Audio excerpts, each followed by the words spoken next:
제4장. 예수께서 다시 바닷가에서 가르치시니 큰 무리가 모여들거늘 예수께서 바다에 떠있는 배에 올라앉으시고 온 무리는 바닷가 육지에 있더라. 이에 예수께서 여러 가지를 비유로 가르치시니 그 가르치시는 중에 들으라.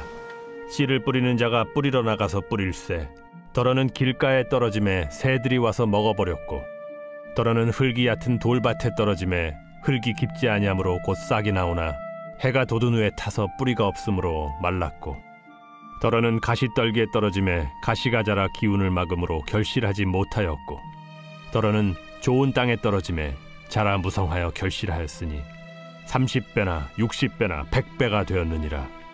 들을 귀 있는 자는 들으라.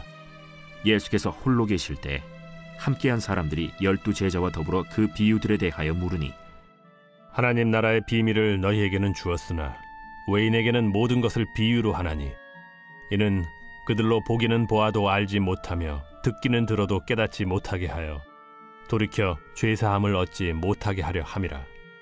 동일한 하나님의 말씀을 듣는데 같은 시간 같은 장소에서 말씀을 듣는데 받아들이는 사람의 태도가 달라집니다.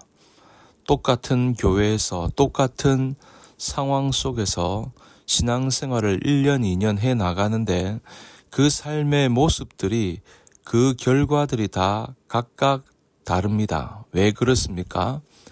똑같은 씨이지만 그 씨를 받아서 열매를 맺어야 하는 밭이 차이가 나기 때문이다라고 하는 것입니다. 그러므로 좋은 씨 못지않게 중요한 것은 좋은 밭이다라고 하는 것입니다. 마음밭이 좋으면 신앙생활을 오래 하지 않아도 처음부터 하나님의 축복을 경험할 수 있습니다. 그러나 마음밭이 나쁘면 신앙생활을 그럭저럭 유야무야 흘러가는 식으로 할 수밖에 없다는 것입니다.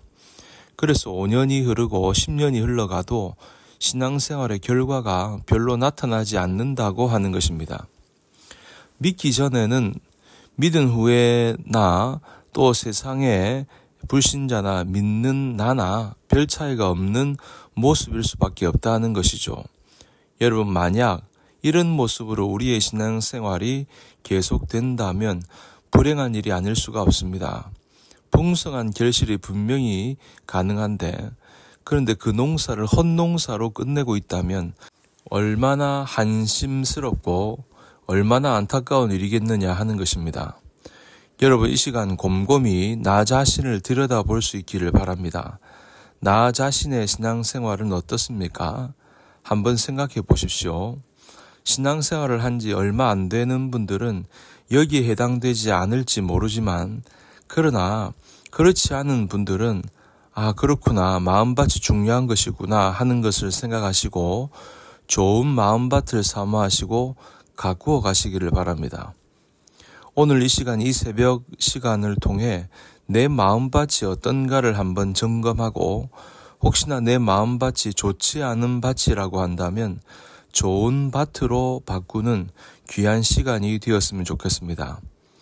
여러분, 오늘 본문에 나오는 씨는 하나님의 말씀입니다. 성경 말씀, 복음의 진리인 것입니다. 밭은 바로 그 말씀을 받아서 간직해야 하는 우리의 마음인 것입니다.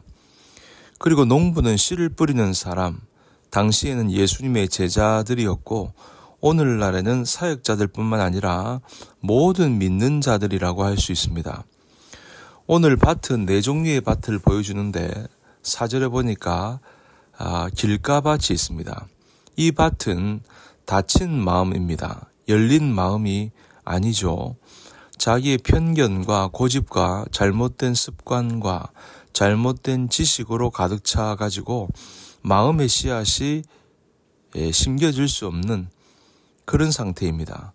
그러니까 길가밭 위에 떨어져서 새가 쪼아먹고 사라지는 것처럼 말씀을 듣기는 들어도 한 귀로 듣고 한 귀로 흘려보내는 그런 상태를 가리켜서 길가밭이라고 말을 합니다. 제일 안 좋은 케이스죠. 두 번째는 5절에 보면 돌짝밭입니다. 씨가 잠시는 자라지만 돌 때문에 자라지 못하고 죽어버리는 형편없는 밭입니다. 그 해설이 어디에 나옵니까? 16절에 나오는데 처음에는 말씀을 듣고 좋아하지만 교회 가니까 목사가 좋은 말 하네 그렇게 생각하지만 생활 속에서 갈등이 일어나고 마찰이 일어나니까 포기해버리는 것입니다. 세 번째는 가시떨기 밭입니다. 이들은 말씀을 듣기는 하되 세상의 염려와 재물의 유혹과 욕심이 들어와 말씀을 막아서 결실하지 못하게 되는 사람입니다. 마지막으로 좋은 땅입니다. 이 땅은 말씀을 듣고 받아서 30배, 60배, 100배의 결실을 하는 자라고 하는 것입니다. 결국은 오늘 성경이 말씀하는 것은 좋은 밭이 되라고 말씀하고 있습니다. 말씀을 받기에 좋은 마음을 가지라고 하는 것이죠.